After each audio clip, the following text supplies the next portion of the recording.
Es de tener un Perú país libre de corrupción. Nuestra misión, cambiar el modo de producción peruano, que es el sistema diseñado estructuralmente para facilitar la corrupción en base a las leyes de libre mercado, es decir, la oferta y la demanda.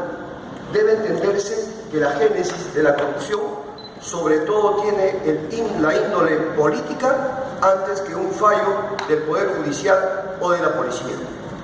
La estrategia, el cambio de la constitución política del país, que promueve el carácter individualista, mercantilista de todos nuestros derechos, privatista de las instituciones públicas del Estado y entreguista de los recursos naturales, por una constitución solidaria, humanista, rescatista de nuestras instituciones y nacionalizadora de nuestros recursos naturales. Es decir, un modelo socialista moderno y equitativo.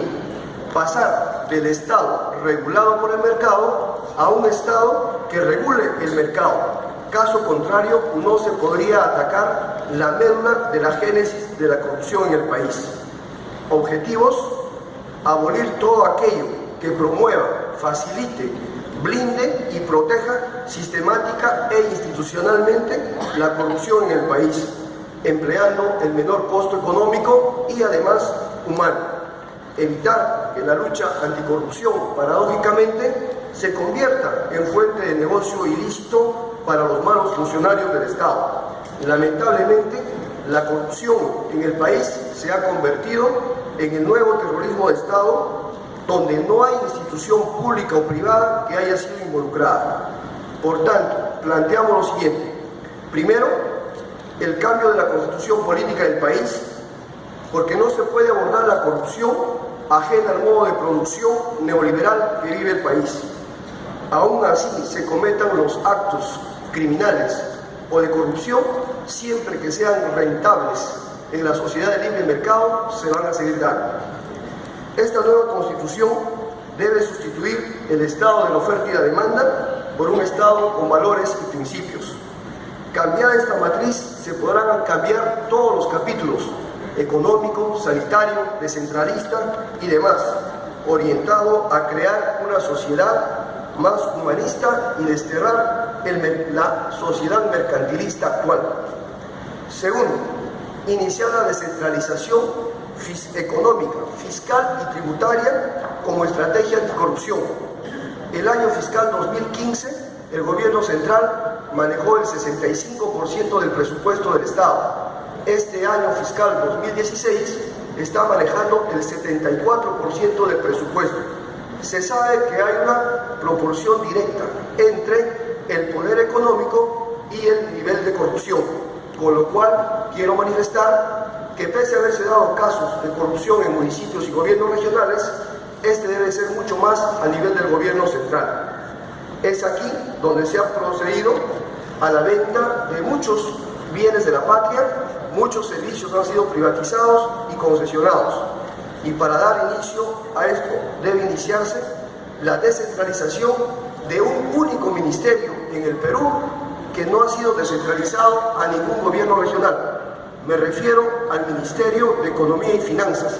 En ningún departamento existe la Dirección Regional de Economía y Finanzas, haciendo que el Estado se torne más centralista y, lógicamente, mantenga el poder económico. Una vez descentralizado, yo creo que estaríamos dando inicio a la formación más adelante de la futura República Federal del Perú, administrando cada región sus propios recursos. Tercero, el artículo 62 de la Constitución Política del país es la piedra angular, la madre y protectora del saqueo y la corrupción más grande que ha sufrido el Perú hace 23 años. Las empresas que eran propiedad de todos nosotros, sin consulta al pueblo ni a sus trabajadores, fueron vendidos. Según la Comisión Investigadora de Delitos Económicos y Financieros del año 90 hasta el año 2001, la venta de estas empresas representó 7.000 millones de dólares, de los cuales solamente se invirtieron luego en el Perú 1.000 millones de dólares, desapareciendo 6.000 millones de dólares.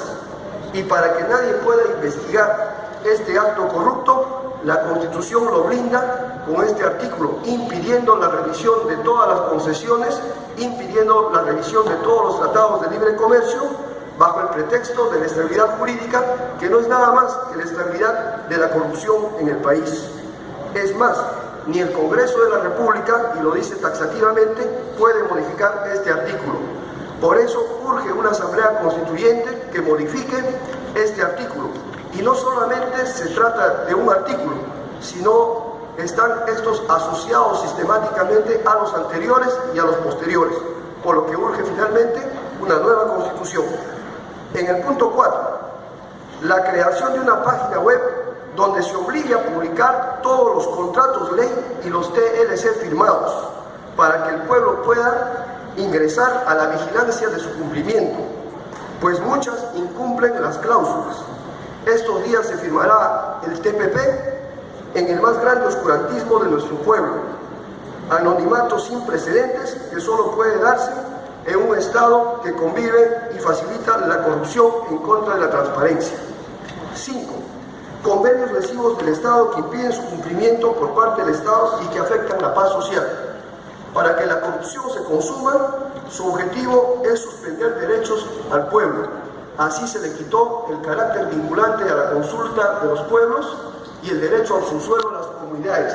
Es decir, una vez vendida todas las riquezas y no enteradas a las comunidades, el Estado solamente tiene que reprimir para hacer cumplir ese contrato. Y eso se expresa en las masacres dadas en Bagua, Espinar, Tía María, Pichanaki y otras. La corrupción está considerada como una amenaza a la supervivencia de la especie humana. El cambio de la Constitución y la devolución de los derechos a los pueblos garantizará definitivamente la paz social. 6. Planteamos la elección y revocatoria de jueces y fiscales y el Contralor de la República por voto popular. Esto va a traer 3 aspectos positivos. Primero, que sea una autoridad legítimamente constituida por el pueblo. En segundo lugar, pueda despartidarizarse el Poder Judicial, que está capturado por un partido hace mucho tiempo, y además sea autónomo del poder político nacional. Debemos también hacer de que vemos de que muchos de los líderes de estos partidos que han capturado las instituciones simplemente no son condenados, y esto estimula la corrupción y la impunidad en el país. Por tanto, el Poder Judicial no puede ser utilizado como la Celestina de la corrupción. También puede procederse este mecanismo con otras altas autoridades del Estado. Necesitamos, como el punto 7, una Policía Nacional del Perú más autónoma del poder político. Todo el mundo sabe que los grados por encima de mayor se deciden políticamente. Hoy en día la policía asciende con un falso academicismo. Bastan los estudios de posgrado o diplomados que nada tienen que ver con la esencia de la policía para que puedan ascender de grado. Y lógicamente esto va en contra de la especialización. Nosotros planteamos de que puedan ascender según los crímenes resueltos en cada uno de sus miembros. 8. Reforma del Código Penal contemplando la imprescriptibilidad de los delitos de corrupción. Si esta ley se hubiera aprobado, porque hace muchos años está en debate en el Parlamento, hoy en día muchos partidos y candidatos no estarían postulando, no estarían intentando manejar los recursos del Estado ni guiando a la sociedad peruana. Sin embargo, lo hacen en base a que el Congreso está integrado por muchos de ellos y no quieren aprobar esta ley. 9. Reorganización total del organismo supervisor de contrataciones del Estado. Sabemos que la mayor corrupción está en las licitaciones y en las ejecuciones de obra. No es posible que el Estado pierda más del 90% de los laudos arbitrales y solamente los privados ganen todo ello. Y lógicamente, se inicia quizá en el juez del OCE y termina en el funcionario gubernamental que va a pagar la indemnización, que casi siempre es millonaria, al empresario privado, yendo en detrimento del Estado. Por eso que planteamos que el OCE también sea descentralizado y que cada región sea el punto inicial y la última instancia para resolver estos problemas. 10. La simplificación administrativa es fundamental. Cuanto más control administrativo, y no hay interés de lucha anticorrupción, cada eslabón se actúa como una garita de peaje, aumentando la corrupción burocrática en el país en cada paso administrativo. La simplificación administrativa podría reducir considerablemente la corrupción. 11. La ley de medios de comunicación. En un Estado democrático nadie puede estar ajeno a una ley. Por tanto, no debe confundirse autonomía con impunidad. La concentración de medios daña la democracia y la lucha anticorrupción. Algunos dueños de la concentración de medios actualmente son accionistas de empresas que se han privatizado en el país, teniendo desde ese punto de vista algún control sobre el poder político y también sobre la opinión social, coadyuvando al fortalecimiento de la corrupción. Nosotros planteamos que no debe permitirse la concentración de medios en el país. 2. Los sueldos dorados del Estado. El Estado peruano, al pagar sueldos altos sobre pretexto de que los funcionarios, si están bien pagados, no van a caer en corrupción, simplemente es el primer corruptor de conciencia, a quien debiera administrar, a quien la persona debiera administrarse por valores y principios, es decir, lejos de una compensación económica, de su actuar moral.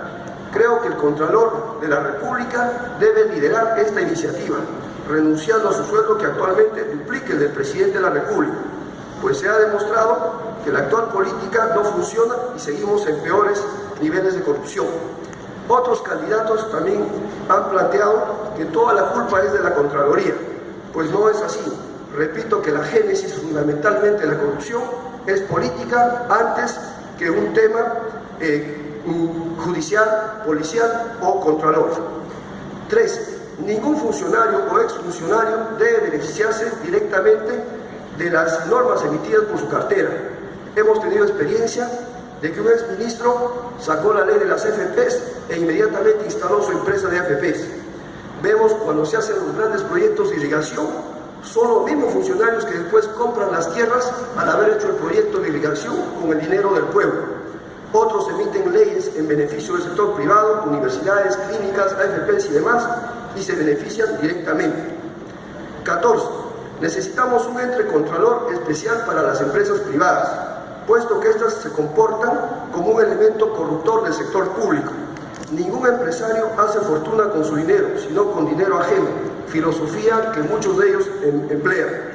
Debemos eliminar así las licitaciones por la OEI, que basados en la inmunidad diplomática simplemente no son sujetos a fiscalización. Es más, las obras por impuesto también se han comportado como un elemento que encarece las obras, desfalcando al Estado. 15. La inmunidad parlamentaria y de los presidentes debe ser retirada. Esto ya lo han planteado otros candidatos y nosotros estamos totalmente de acuerdo. 16. Eliminar las multas a funcionarios que incumplan una disposición judicial. ¿Por qué digo esto? Toda multa que se impone a los funcionarios y deben pagarlo de su propio peculio no lo hacen. Lo pagan con la misma o el mismo dinero de la institución, desfalcando más aún. Entonces debe evaluarse la sustitución de este castigo o esta medida coactiva por algo como un embargo o parecido. Finalmente, discutir en la Asamblea Constituyente la pena capital para los delitos más lesivos del país. Y estos delitos lesivos son el homicidio calificado en todas sus modalidades, el narcotráfico, que hay mucha pusilanimidad en legislar contra ello, la traición a la patria en tiempos de paz y también la corrupción política de altos funcionarios. ¿Queda un minuto? Termino diciendo, si resolvemos la corrupción en el país, habríamos resuelto más del 99% de todos nuestros problemas como país, emprendiendo hacia el desarrollo. Para ello urge el cambio de la constitución política del país. Muchas gracias.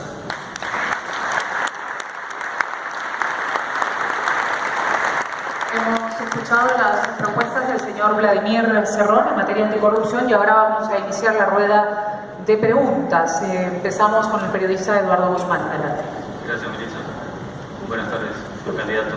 Me llama muchísimo la atención el hecho de que para usted la corrupción tenga una propiedad ideológica.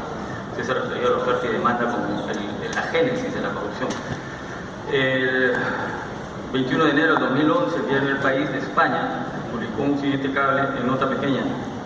El embajador español Alonso dice, viene de Cuba, de cable, el embajador español Alonso dice que todos necesitan la corrupción para sobrevivir. En la mayoría de los países latinoamericanos, un escándalo de corrupción es que una persona robe 11 millones de dólares. En Cuba, el escándalo es que 11 millones de cubanos roben $1 cada uno.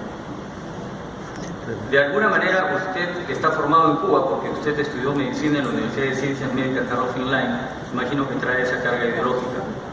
¿Qué es lo que usted pretende al tratar de poner una nueva constitución para el Perú a partir del 26 de julio de este año? Ser una sociedad como un país como la Venezuela chavista, como la castrista de Cuba, como la de Daniel Ortega de Nicaragua. Usted pretende que nuestro país vuelva a las colas, a los problemas, al retraso. ¿Eso es lo que usted quiere para el Perú? Muchas gracias. Soy partícipe de que el Perú establezca su propio modo de producción, pero alejándose del neoliberalismo y quitar las leyes que rigen esta sociedad. Yo he manifestado de que mientras exista la ley de la oferta y la demanda y cualquier acto sea rentable, independientemente de ser corrupto o ser criminal, se va a seguir dando bajo estas reglas.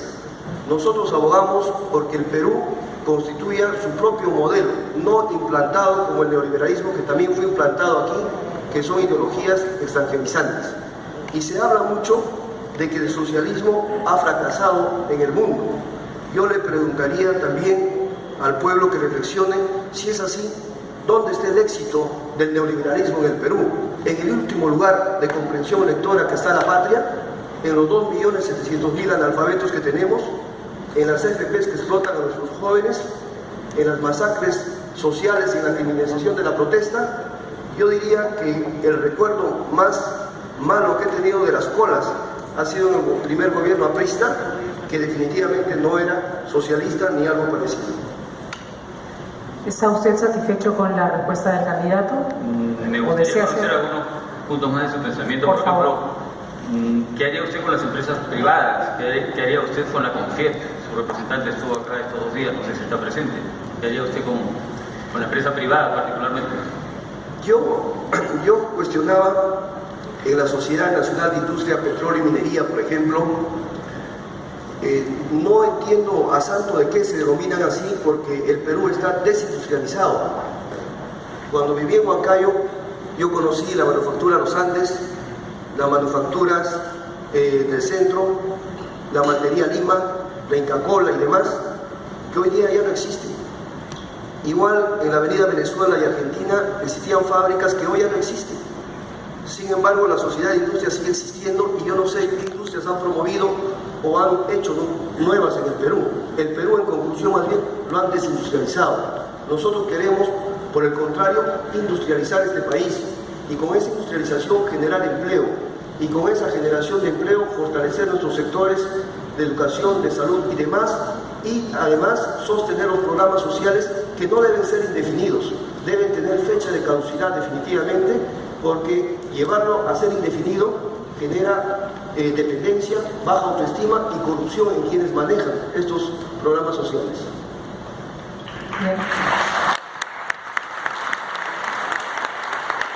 Es el turno del jefe de investigación de la Unidad de Investigación del Comercio, el señor Daniel Llovera. Adelante. Buenas tardes. Ya es sabido que la corrupción es transversal y trasciende ideologías. Por eso yo quería preguntar si no ha tenido en cuenta también, si no ha evaluado lo que ha pasado con Venezuela, Argentina o Guatemala, en donde hay denuncias importantes de corrupción. Si no, sería mejor estudiar casos que trascienden posiciones ideológicas, como los de Dinamarca o Finlandia, por ejemplo, que son 2 de los países que con menor índice de corrupción, menor grado de corrupción. ¿Ha estudiado estos casos? Sí, según el barómetro latinoamericano, tengo entendido que Cuba tiene uno de los índices de corrupción más bajos de América Latina. Y si se trata del tema de Venezuela, yo quiero decir lo siguiente, que también se me viene a la mente en ese momento la democracia peruana, porque mientras Venezuela enviaba médicos al terremoto de Pisco y construía una ciudadela, la democracia peruana se robaba el dinero del Foxur, de los cuales no ha existido ningún castigo y ha estimulado más bien la impunidad. Mientras la democracia venezolana operó 18.000 pacientes con catarata, La democracia peruana es discriminatoria al ingreso a cualquier tipo de hospital, si es asegurado o no lo es. Y mientras esa democracia hace que sobreviva todavía Gamarra, nuestra democracia permite el ingreso de productos chinos de TLC, quebrando nuestras empresas. Eso para mí son muestras y el balance que había que hacer de mirar primero la paja en el ojo nuestro antes que la gente. Y justamente para mirar lo nuestro, también sería importante evaluar el caso del gobierno regional de Cajamarca a cargo del señor Gregorio Santos, ¿no? No se diferencia mucho a lo que pasó en Ancash. Por eso le digo, o sea, ¿por qué también no estudiar los casos exitosos en cuanto a lucha contra la corrupción de Dinamarca y de Finlandia, por ejemplo? Sí, me parece muy bien, voy a nutrirme sobre ese punto. Muy bien, de esta manera concluye la participación del candidato de Perú Libertario, Vladimir Cerrón. Antes de retirarse, la Contraloría General de la República desea hacerle entrega de las 5 memorias de las conferencias anticorrupción internacionales antes hechas, las mismas que contienen el análisis de los expertos internacionales y nacionales que han estado presentes en la calle para hacerle frente a la corrupción. Agradecemos, por supuesto, su presencia.